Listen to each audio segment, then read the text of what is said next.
Hargeysa xabsiyadeeda waxaa ku jira maanta wariyaashii ugu caansanaa deegaankaasi ee laga yaqaanay uguna magaca dheeraa.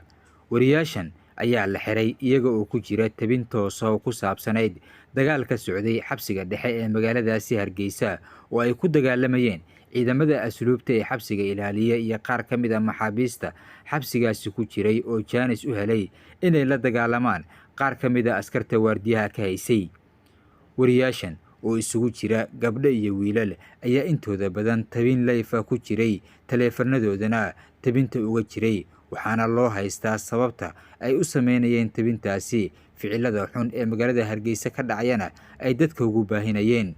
Wariyaashan la xiray ayaa kala ah Maxamed Cabdi Sheekh oo loo aqoon og yahay Ilig, ahaana agaasimihii telefishinka MMTV, Xasan Suleymaan Haaruun oo loo yaqaano Galeyd, ahaana tabiyaha BBC Soomaali u jooga magaalada Hargeysa, Axmed Maxamuud Yuusuf oo ka tirsanaa Saab TV, Sagal Mustafa Xasan oo ka tirsanayd Home Cable iyo Niciima Cabdi Axmed. Wariyaashan ayaa ah kuwa lagu haysto tabinta wararka ay xaqa dastuuriga ah u lahaayeen si ay bulshada u gaarsiiyaan xaaladda deegaanka ay ku sugan yihiin iyo sidoo kale Soomaalida oo dhan ay ugu gudbiyaan xaaladaha Hargeysa.